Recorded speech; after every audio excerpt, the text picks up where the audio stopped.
Un jour, un père de famille a mis sa fille à la porte.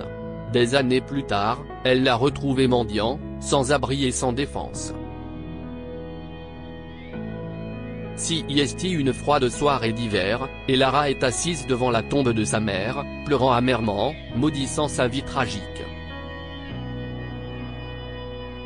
Il y a quelques années seulement, sa mère, Roseline, est décédée d'une crise cardiaque, la laissant seule avec son père, Ellis.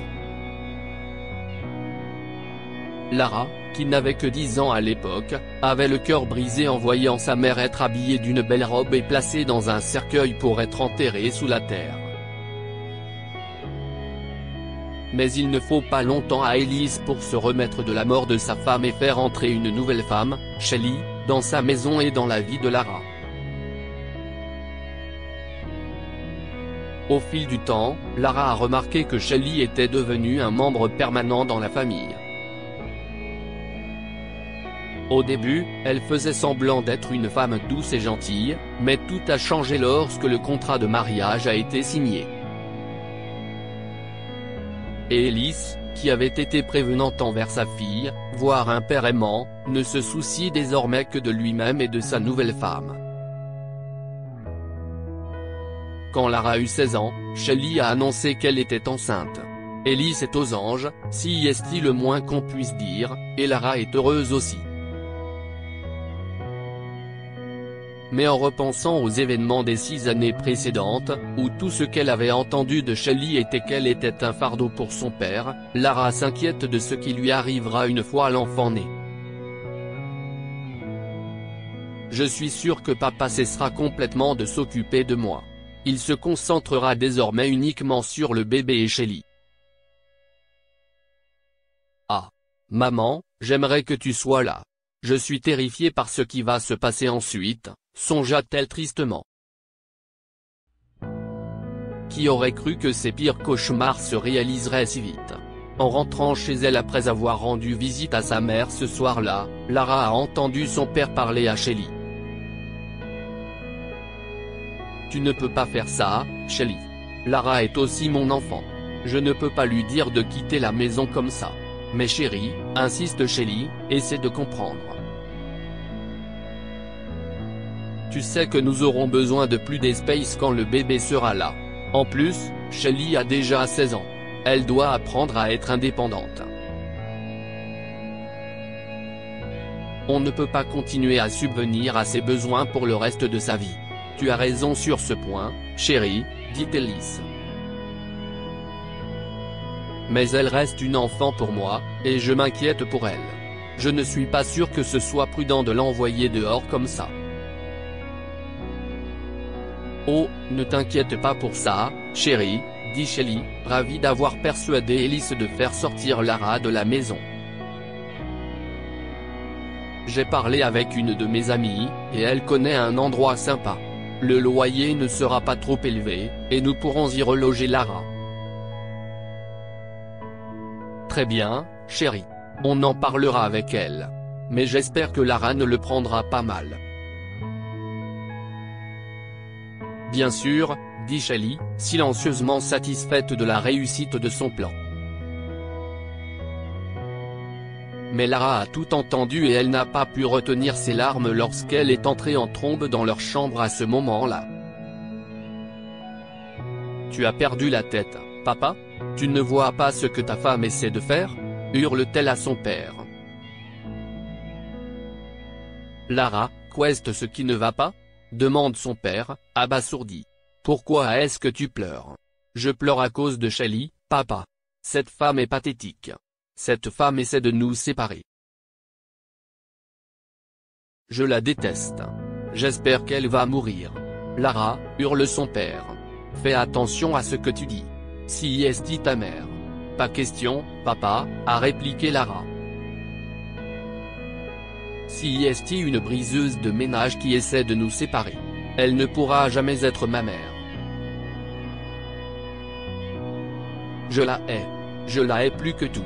Tu vois, si est pour ça que je t'ai dit qu'il fallait la faire sortir de la maison, intervient Shelly, les larmes aux yeux et faisant semblant d'être innocente.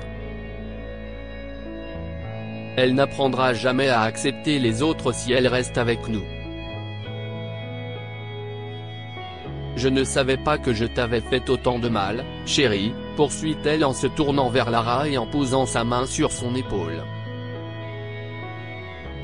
Mais Lara a repoussé sa main et a commencé à lui crier dessus. Ne t'avise pas de me toucher. Je sais ce que tu manigances. Tu peux tromper papa mais pas moi, compris? Ok, ça suffit, Lara, dit son père. Si tu veux agir comme ça, fiche le camp de cette maison. Je ne veux pas te voir ici. Papa? Tu as perdu la tête? Tu me jettes hors de la maison à cause de cette femme? Oui, Lara. Je te demande de partir. Shelly avait raison. J'aurais dû te mettre dehors plus tôt. Disparais de ma vue.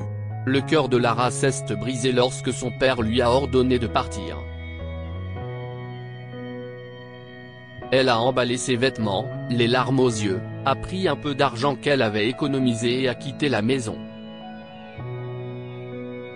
Cette nuit-là, elle a loué un motel bon marché et y a dormi au lieu d'aller chez une amie, car elle était gênée par toute cette situation. Mais une fois l'argent épuisé, elle a dormi dans des parcs, quelquefois dans des ruelles, puis sous le pont de la ville où personne ne la dérangeait.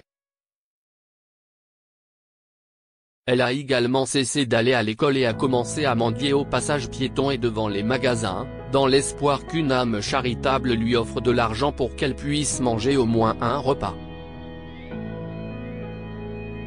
Mais un jour, alors qu'elle était assise devant une boulangerie pour demander l'aumône, la mère de sa meilleure amie, Madame Stanley, l'a repérée. « Chérie, qu'est-ce ce que tu fais ici ?» demande-t-elle, inquiète des vêtements en loques et de l'apparence frêle de Lara.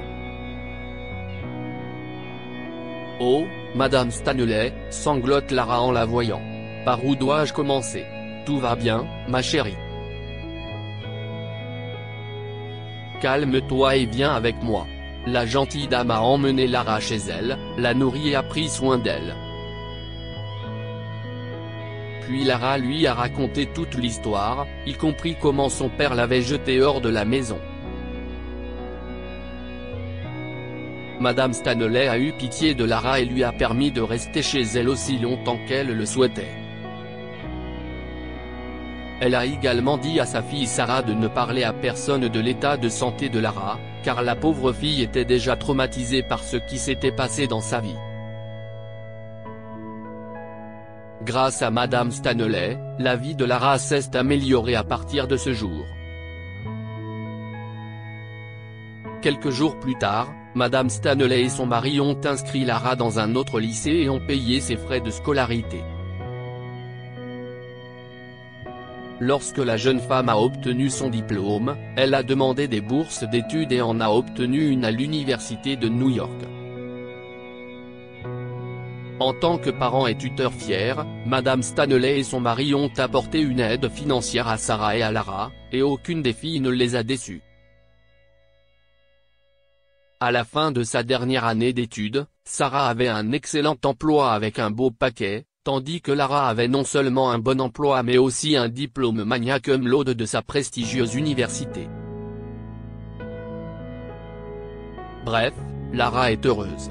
Toutefois, son père lui manque beaucoup. Elle a même mis de côté sa colère contre lui et l'appelle un jour pendant qu'elle est à l'université, mais il ne répond pas. Elle lui a même envoyé plusieurs courriels, mais il n'a répondu à aucun d'entre eux.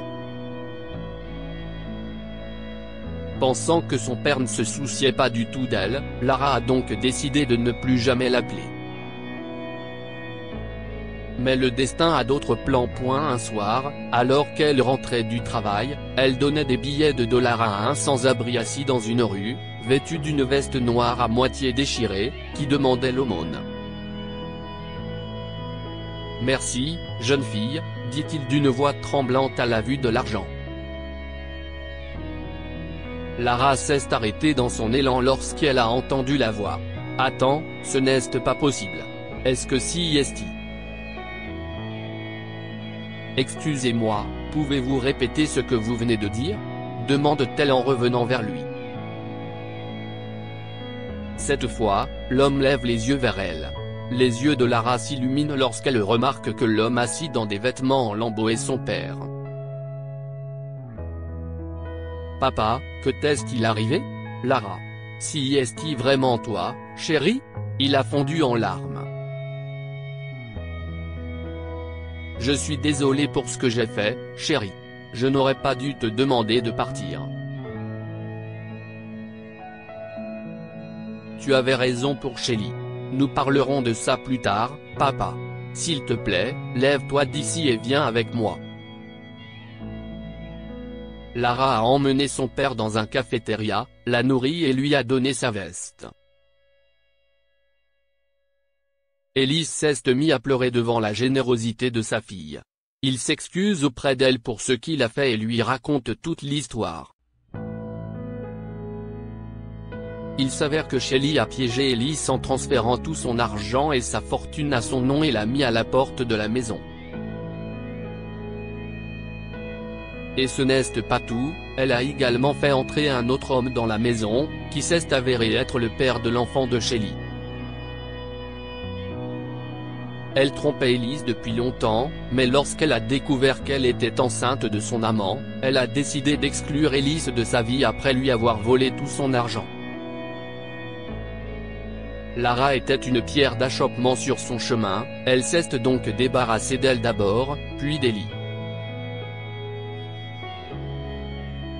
J'ai essayé de te retrouver, chérie, mais tu sais à quel point nous étions devenus distants lorsque Shelly est entrée dans nos vies. Je ne savais même pas qui étaient tes amis. Je suis désolé, a admis Elise, embarrassée. Mais je t'ai envoyé tellement de mails, papa. Pourquoi n'as-tu pas répondu? Elle s'est occupée de tout, chérie. Mes emails, mes comptes bancaires, tout. Je ne savais même pas que tu m'envoyais des emails. Tu sais le petit magasin qu'on avait, non? Elle l'a vendu aussi, et j'étais littéralement sans travail et sans abri après ça. Je ne savais pas quoi faire. J'ai travaillé à temps partiel pendant un moment, mais quand ma santé a commencé à se détériorer, j'ai arrêté et j'ai accepté mon sort. Si est bon, papa. Je suis là, tu n'as pas besoin de t'inquiéter.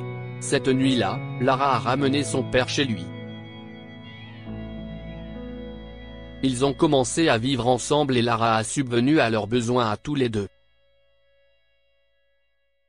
Plus tard, avec l'aide d'une de ses amies avocates, elle engage un détective privé, retrouve la trace de Shelly et la poursuit en justice. Elise a récupéré sa maison avec l'aide de sa fille, et il l'a transférée à son nom. Il rend également visite aux Stanley et les remercie de s'être occupé de sa fille. Les Stanley sont heureux que le père de Lara ait réalisé son erreur et se soit réconcilié avec sa fille. Que pouvons-nous apprendre de cette histoire? Le karma est inévitable. Elise a mis Lara à la porte de la maison et est devenu lui-même un sans-abri. Apprenez à être gentil, cela ne coûte rien. Madame Stanley a aidé Lara sans rien attendre en retour. Nous devrions tous essayer d'être comme elle. Lire aussi, mon mari et ma fille m'ont jeté dehors comme si j'étais une chienne. Cette histoire est inspirée par l'histoire d'un de nos lecteurs et écrite par un rédacteur professionnel. Toute ressemblance avec de véritables noms ou lieux est une pure coïncidence. Toutes les images sont utilisées uniquement à des fins d'illustration. Partagez votre histoire avec nous. Elle changera peut-être la vie de quelqu'un. Si vous souhaitez partager votre histoire, envoyez-nous un mail à info@amomama. Abonnez-vous à Amomama sur Google News.